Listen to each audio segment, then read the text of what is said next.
Hey everybody, it's Eddie J on Crypto for GrowMyBag.tv. Hope you're having a good one. What's good? What's good? What's good? Tonight's question. Let's start there. It's interesting. What financial services firm has implemented a 24/7? I know I didn't put it all in there. What financial services firm implemented a 24/7 real-time cash settlement system with the FDIC insurance, FDIC insurance up to $25 million? Visa, JP Morgan, BlackRock, other. If it's other, drop it in the comments. You know what the story is. My man Hutanic, what's good? Thank you for letting me know that you invested in yourself. That is a good thing. So there's a lot of news. There's a lot of crypto news. Let's start with that. Coinbase reported a $667 million Q4 net loss. It's first since 2023, with revenue down 21.5% and Bitcoin price falling 30% year on year. Yeah, that sounds about right. That sounds about right. Because they're comparing, when you look at Bitcoin falling 30% year on year, you're looking what happened before. So you know what? I'm cool with that. Coinbase losing money, because my hand sounds so ashy. Coinbase losing money, not that big of a deal, in my humble opinion. I could be wrong. A lot of other people might be thinking, Eddie, what's wrong with you? That's bad. Then I was listening to crypto. I was reading something about CryptoQuant, and CryptoQuant was saying, listen, the fact is that Bitcoin really is not in a position where it can sustain a rally. And I've been saying that for a while, not necessarily in those words, but I've been saying it for a minute, right? Because I've been saying that there's more negative in the market with regard to crypto than there is positive. Facts. Right? Facts. So for me, when I sit there and I look at it, I just wonder like what that's like. Right? I mean, it sounds insane. It sounds insane, but it's really not, right? Just if you actually write down the risks. I've been telling you guys to do this for a minute.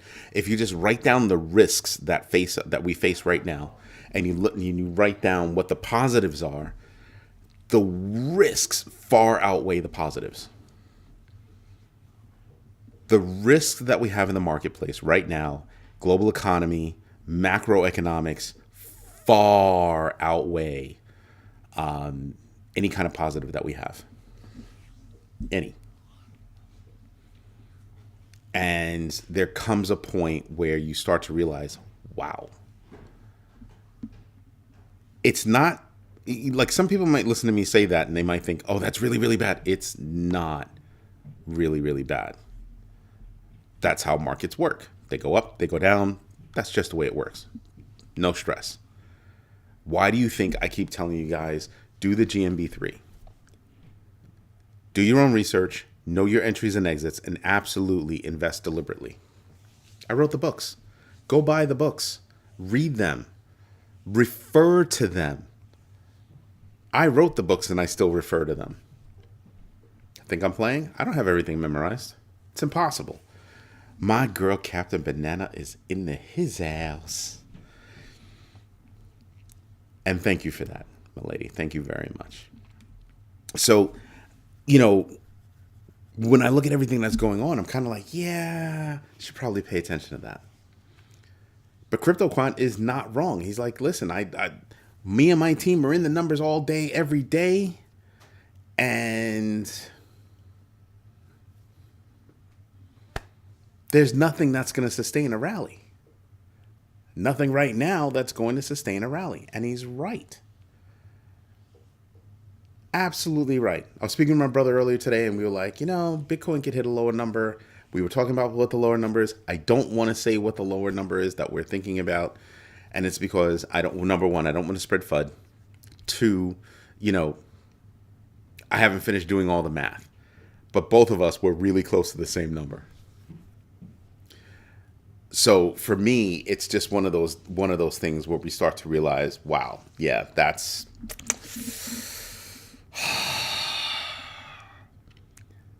It's going to be a bumpy ride this year.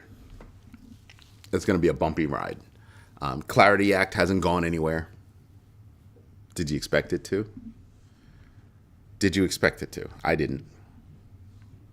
I did not. There are too many things that are doing some crazy stuff right now. Oh, A-Pause, there you are. I was wondering who that other person was, because usually A-Pause comes on and she says hello first, and then she says. So I'm just saying, it just didn't seem like you. But thank you for letting us know that you are investing in yourself while driving home. Well, at least you're not texting, right? Okay, yeah, don't do that. Something that caught my attention.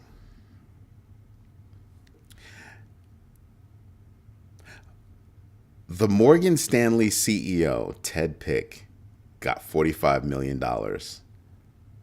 for his work last year. That was the salary that he did his thing, I guess.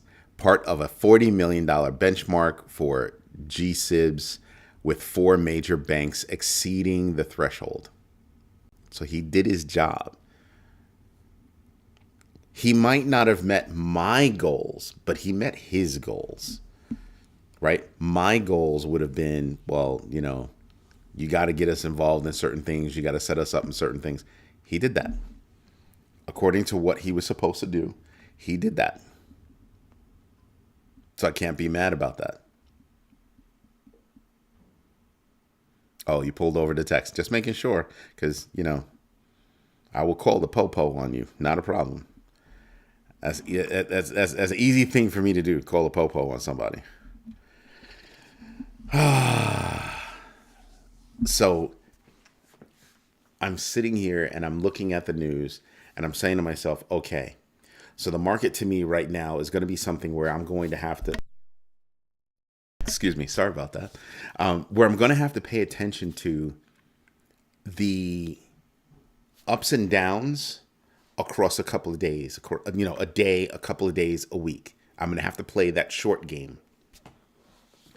Is the short game something I want to do? Not so much. Is the short game something I'm going to have to do? Pretty much. If I want to grow my bag, I'm going to have to play the short game.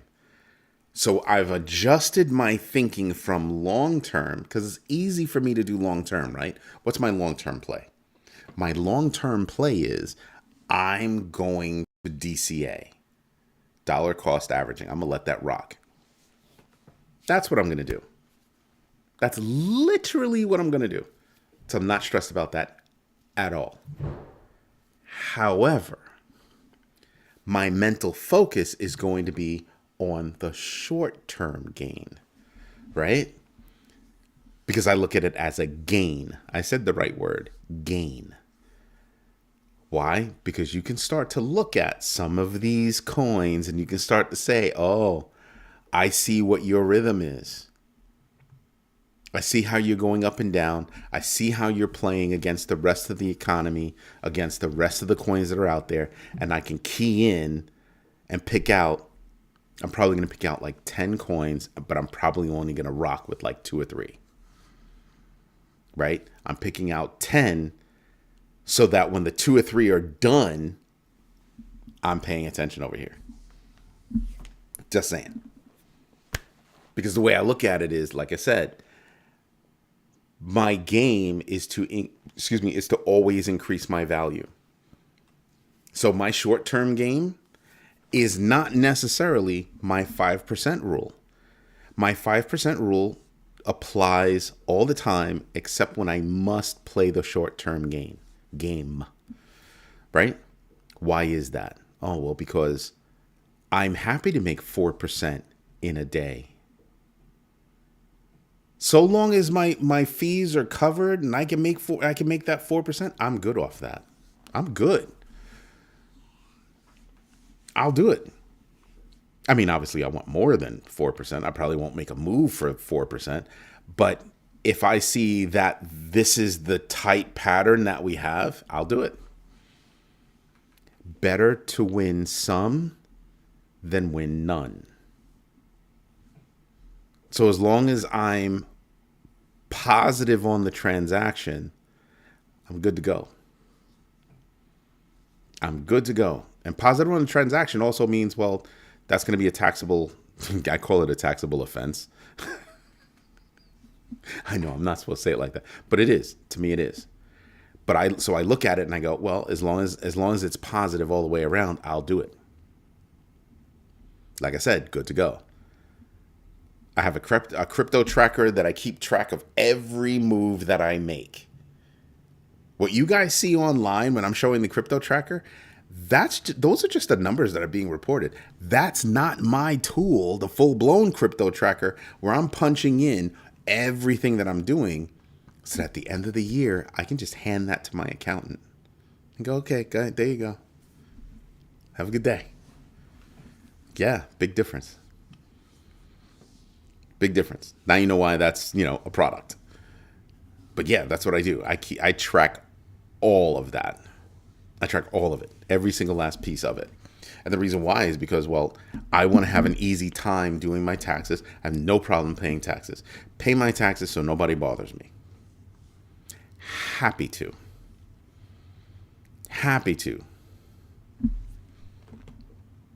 Right? So for me, I'm sitting back and I'm just going, yeah, I'm going to pay attention to this news. Why am I paying attention to the news? Because now I'm keying in. I'm being very specific, almost surgical. Does any news affect where I am? So, Coinbase reported a $667 million Q4 2025 net loss. Where was my brain? Immediately, where was my brain? That's right. It was on, I'm going to go play with some coin. Then what happened? Oh, yeah, that's right.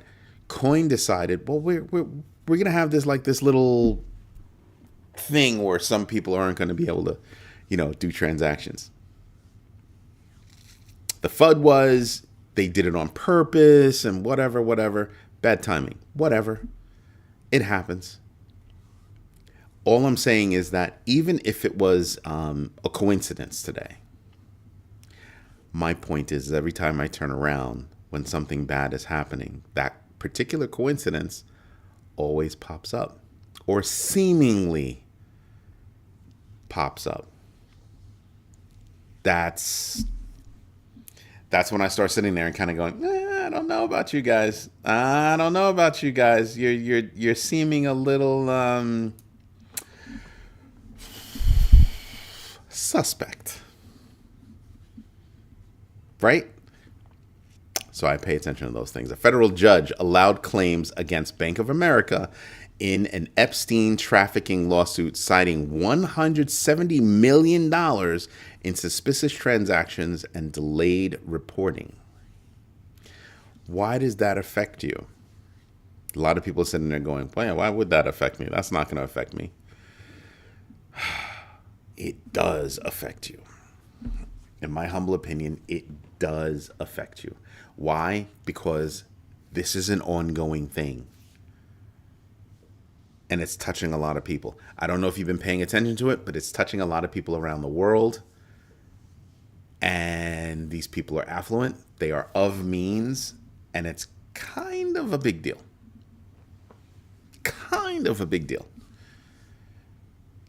So we should be paying attention to it, right? That's not something that I'm just going to let go. Something else that caught my eye. I don't hear about this company in the news a lot, and when I say the name, you'll understand why. Alameda Research distributed $15.6 million in Solana to creditors as Sol's price dropped 3.83% amid technical and market challenges. You think? I don't think any one of these coins dropped because of technical challenges. They dropped because that's what the market did. The whole market. That's what the market did. So you sit there and you're kind of like, oh, that's interesting. And like I said, there are things that we want to pay attention to and there are things that we don't want to pay attention to. But all of these tiny little things start to pop out. And they start to say to you, oh, Maybe I should make note of that. I don't know about you, but when I do my news, when I go through the news, I'm making tiny little adjustments. I'm making tiny little adjustments to how I will react. And sometimes it's not even a bag that I'm holding. Sometimes it's just, what would I do? Because the situation looks right. What would I do in this situation? Basically starting a mental game, right? And then I want to look to see the next day. Well, I said I would do this. What is it doing the next day? I do that all the time. All the time. I think it's fun. Keeps my brain sharp, but I pay attention to those things like all the time. SEC Chair Paul Atkins testified on crypto regulation with the Clarity Act stalled by 137 amendments. 137 amendments.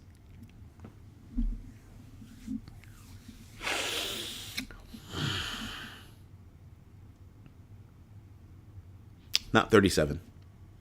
Not one. 137 amendments. You know how I keep saying that our government needs to take a more pragmatic approach to what's going on in the crypto space? That's what I mean. That's literally what I mean. You have 137 amendments. The only thing that says to me is you have a whole bunch of people that are trying to stack on a whole bunch of stuff. One. Two, you also did not give enough practical thought to what's going on in that bill. So 137 amendments. Okay, yeah, hot mess. Hot mess. That's all I can get to. Paul Atkins, he's such a crypto lover. I just sit there and just go, dude, are you going to do anything against crypto? And some people are like, why would you want that? That should be an easy question for everybody. What's that easy question? Do I want guardrails or do I want the wild, wild west? Now, before you answer that question, calm down, bring it down a little bit. Here's why I asked that question.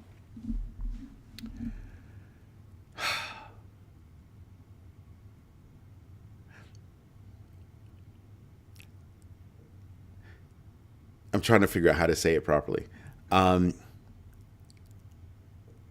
Happened just before 2010. What happened 10 years before that? Give or take, right? The Wild Wild West. So do I want the Wild Wild West again? Anybody who's paying attention to history is sitting there going, oh, we are repeating ourselves because we're stupid. Because we're stupid. We elected people, and we elect people based on familiarity with their name and whatever, but these people are there, and they're not taking a pragmatic approach to something that can absolutely change how we live going forward. We're not doing things like stop energy companies from price gouging. They won't even do that. Don't you think that there comes a point where you made $2 billion in profit last year? Why are you price gouging? Massachusetts said they're going to lower energy prices for a certain amount, like 25%, some crazy number. Well, how do you think they're going to pay for it? And the energy companies, they still need to get paid, even though they're gouging. Why aren't you passing laws that say you're allowed to make this amount of profit? When you play Monopoly, you can only make but X amount of profit, right? Uh-huh. You have a maximum amount of profit on your utilities, water and electricity. That's what I mean. There are some municipalities around the country that won't even let you install wind turbines or solar. That's affecting everybody's money. You know what I mean, Captain Banana. We're not stupid, but we keep electing stupid people, or we elect people that do stupid stuff. Yeah, I was trying real hard not to curse. Trying to get better with that. I know I'm not perfect. It's going to slip. But yeah, you start to realize, wow, you're not actually moving for the betterment of society. You're moving for the betterment of your own pockets. That's a problem. I saw a bill last month that was bare minimum 2 times what I would normally expect to pay.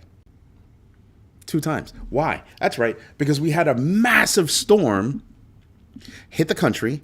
And what happened after that? Storm hits the country. And just before the storm hits the country, they raise the prices. These companies that have been pulling profits raise the prices.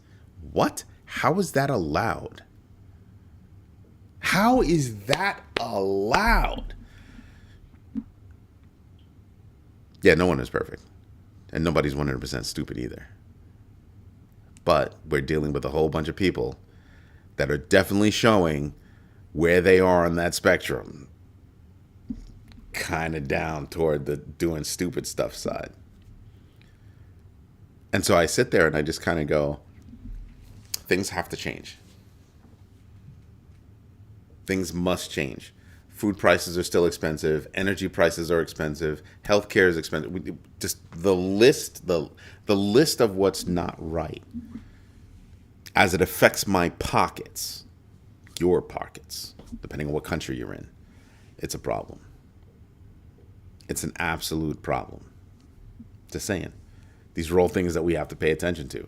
Freaking gold and silver prices fell a tad. That ought to tell you something. Everything dropped.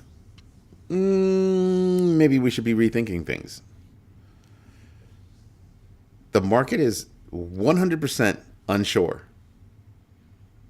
The volatility is ridiculous. At some point, just like the movie, something's got to give. Something's got to give.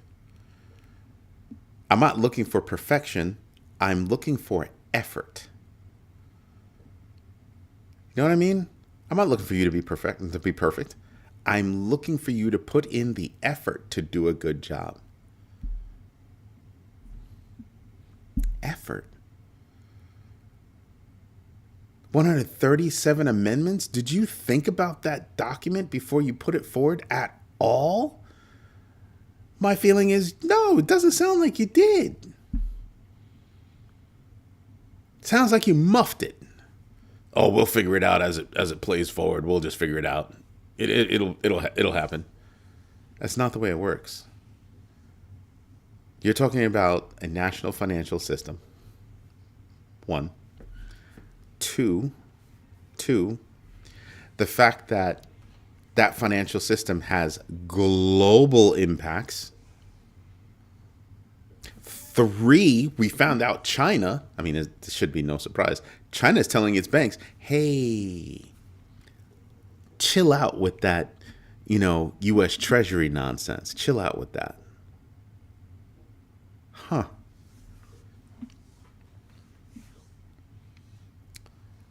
For so many people that are billionaires that run our country right now, run the United States, because I know a lot of you are not in the United States.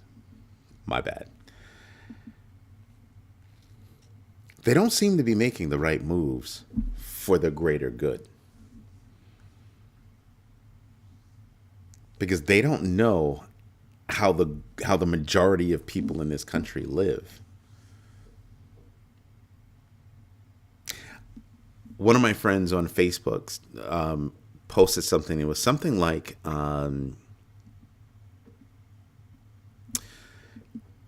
name something that when you were a child, you thought was a luxury.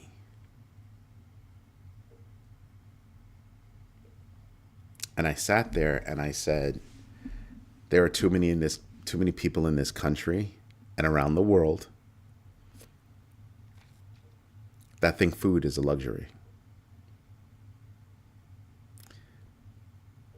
I want you to stop and think about that,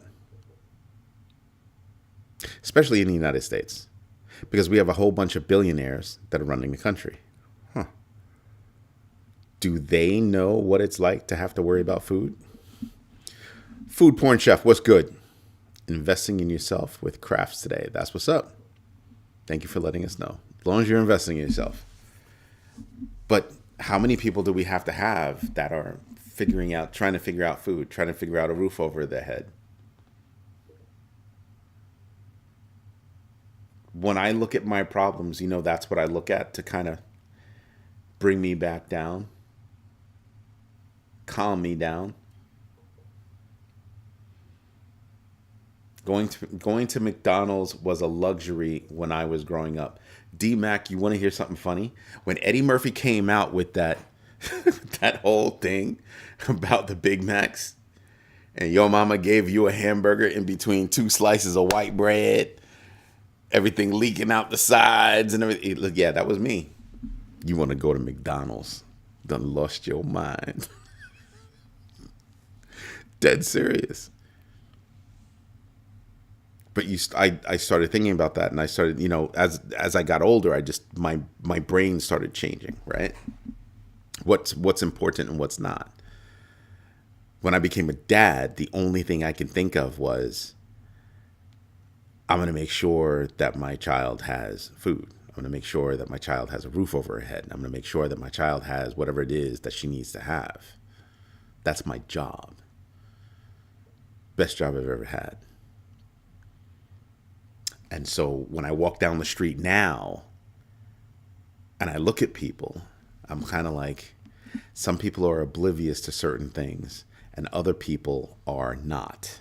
Sadly, are not oblivious to, can't buy that, gonna have to buy this. Yeah. So when I look at the news, I'm looking at, how is it going to affect not me?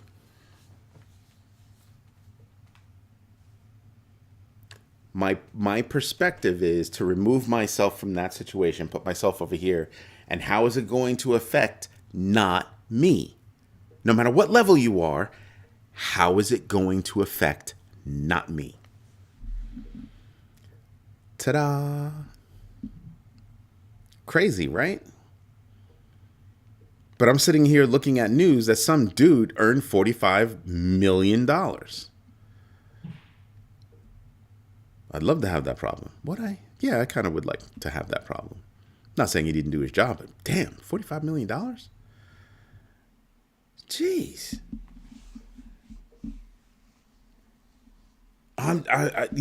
Apple stock fell 5% amid product delays, FTC scrutiny, blah, blah, blah, bloody, bloody, blah. People still out here running around buying iPhones, oblivious to those that are around them that might not have had a decent meal the night before. And I'm not saying this because I want people to start going out there and giving and all that good stuff. That would be nice. But that's not what I mean. What I mean is that there are people way up here that'll never know what that's like. But there are people, when you look at that K-shaped economy, you have those people that are right here on that K going up that probably do know what that's like, have come close to having to worry about that. And you have people on this end that are definitely worried about it. Absolutely worried about it. So I try to look at things by removing myself from the situation. How is it going to affect everybody else? What is their train of thought if this happens? Good news, bad news, somebody making money, this stock going up, this stock going down. In the mornings, I tell people, I'll tell you what stocks I'm looking at. And, there might be stocks that I'm just bypassing, during quarterly reports that people are like, oh, I'm interested in that one. How come you're not looking at that one? Because I'm not. I don't know why you would be interested in that stock. I didn't do that research. That's probably the only time that, when I'm doing the shows that I'm kind of like, yeah, no, I'm just going to say what I'm interested in. But I tell you why I'm interested in something. I tell you why. So a lot of times I'm looking at retail because that's going to tell me how people are living or not. I'm trying to get back to basics. You ever watch that movie Trading Places with Eddie Murphy and Dan Aykroyd? Funny movie. Old movie. Shows how old I am. But he was a bum in the street, and he was a big time, trader. And these two wealthy guys decided they should switch places. We're going to ruin this guy, and we're going to take this bum up off the streets and replace him with him. That character, the bum off the street, was looking at things like, and I don't know if this is where it came from, but it was the first time I heard it out loud. When strippers don't make good tips, the market is not doing so well. And he said it in the movie. And I was like, damn, he's right. What that taught me is I need to start looking at everybody but me. No matter what level they are. Why? Because I have a train of thought as to where I am. And if I make judgment calls based on where I am, I might not make the right judgment calls. So I make judgment calls. I don't execute them, but I make those calls based on me. But then I spend more time thinking about me being removed. Remove myself from the situation. How are these different levels going to look at that particular situation? Egg prices went up. These people don't care. Egg prices went up. These people don't care, but they notice. Egg prices went up. These people over here are like, what the F? And these people down here are thinking, I guess I'm not having eggs. What's the long-term effect? What kind of adjustments can I make? Egg prices went up. Should I be buying the egg company? What should I be doing? What kind of decisions should I make? Totally different when you remove yourself and look at others and how they're going to react to those things going on. So I look at retail stores. I look at hotels. Because if nobody's traveling, they're not going to the hotels. If they're not going to the hotels, they're also not getting rental cars. Not getting rental cars, well, you see where that goes. Then I'm looking at airlines. I'm looking to see how everything ties in. Just saying. What's up, 305? Have you invested in yourself? Today. Let's see. What have I missed?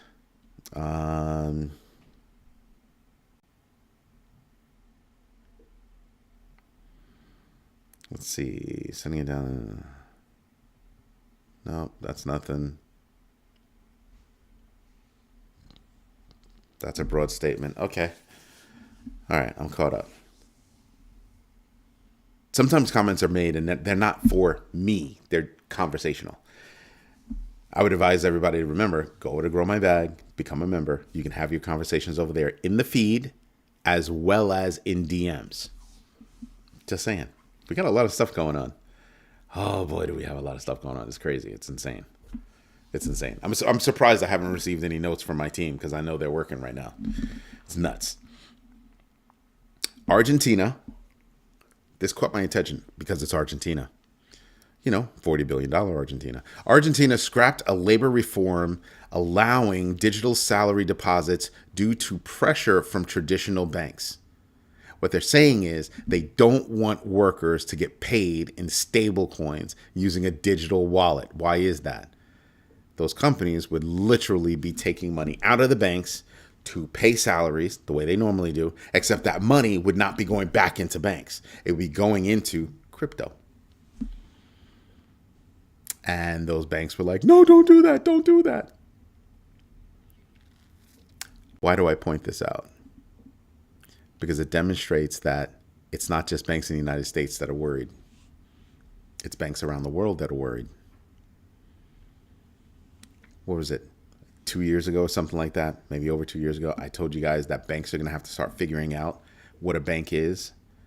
Banks are going to have to start figuring out what specifically do they do, because there are too many alternatives, and those alternatives are cheaper than using them. I can make more money doing this versus doing that. Why would I do that?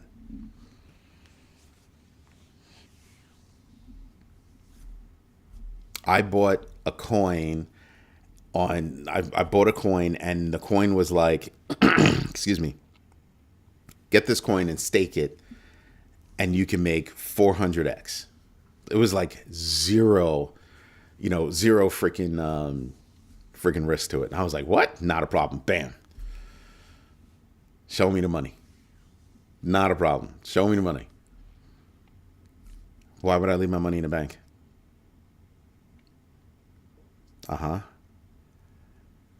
Somebody said, banks aren't going to go away for a long time, blah, blah, blah, bloody, bloody, blah. And I'm sitting here and I'm saying to myself, I don't think that's true. I think it's highly possible that banks can go away fairly soon. If there are no banks that actually know what they're doing, they're going to fail. D-Mac, did you listen to the show this morning? You should go catch that. I was talking about you. I was definitely talking about you. If you look at what D-Mac said last night, even you said all 5 of the top banks have their crypto game in hand. Great. What about the rest of the banks in this country? They don't. If you don't have a crypto strategy, you don't have a crypto game, and you're a bank, you're done. It's not a matter of if, it's a matter of when. You're done. How are you making money? What are you doing? How's that work? That's what I started looking at.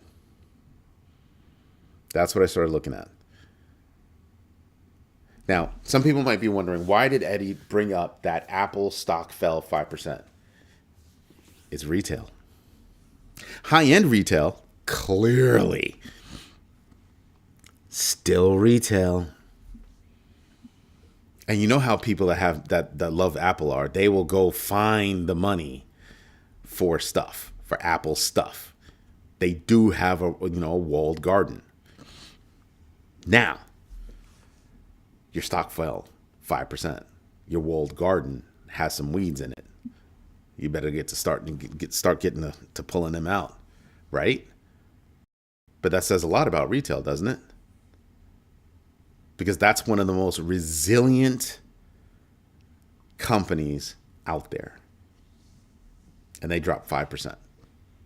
Does that mean that I could have bought today and they'll probably be up, back up to where they were within a week? I'm thinking probably. Let's suppose it took a week to get back, where they lost that 5%. That's a big uptick for you, right? Huh. Again, what am I looking at? I'm looking at short-term plays. I'm not looking at long-term plays right now. My long-term play has already been decided. Dollar cost averaging, done. The only other long-term plays I have is, do I buy that building? Do I buy that house? If I'm into real estate or something like that. Do I buy bonds? Do I buy this? Do I buy that? Long-term plays, long-term thought process. Big difference. Big difference. Short-term play, you took a hit. Do I think you're going to rebound? I do think you're going to rebound. How much money am I going to put in? How much time do I think it's going to take? If it's 5%, it's better than a bank, even if it takes a year to get that 5% back. Right? I'll play that short-term game. I have another that I'll play that short-term thing. Not a problem. You're going to trade within this lane? Not a problem. You'll just go like this. Sometimes you'll take a deeper low. I'll do it. Not a problem. Because I want to take the short term and I want to do it 10 times. Whatever I do, I want to do it 10 times. That's all I'm looking for. I don't try to get greedy. 10%. 10%, 10 times. See what I mean? Anyway, folks, I'm feeling a little tired. I've been up since 3 o'clock in the morning today. Conference calls. Conference calls will kill you. But tonight's question. What financial services firm launched a 24/7 real-time cash settlement system with FDIC insurance up to $25 million? Was it Visa, JP Morgan, BlackRock, or other? It was Fiserv. They launched INDX. I told you, Fiserv has bank in a box. Whatever size bank you want to be, whatever kind of bank you want to be, community bank, big bank, they've got all the software you could possibly need. So it sounded funny to me that they're trying to build the rails for crypto. That's crazy. You figured they had to. From a long-term play option, they had to. And now you're seeing it play out. Just saying, it's like very interesting to me. Very interesting to me. So now you know the answer. I think I only saw one person get it. They probably Googled. I try to ask you guys questions that you can Google it, but what I'm really hoping for is that you're doing your own research on it. Like you're doing your research every day and you came across that article and you know the answer versus, oh, let me Google that specific topic. That's why I ask those questions every day. That's why. Anyway, everybody, this is Eddie J on Crypto for GrowMyBag.tv. If you like what I'm doing, do me a favor, smash the likes, tell your friends about this community because it's the only one that cares about keeping your knowledge in the game of investing, growing that knowledge, being able to leverage that knowledge. That's the whole idea. As always, thank you for your time. Thank you for your patience. And absolutely, thank you for your trust. Big baggers, I will send out the invitation either tomorrow or Saturday. You know it's going to be 1 p.m. Eastern Standard Time on Sunday. Private video conference for all my big baggers, and I think I'll have a little bit of news for you. Everybody, have a good one, and thank you. Bye-bye.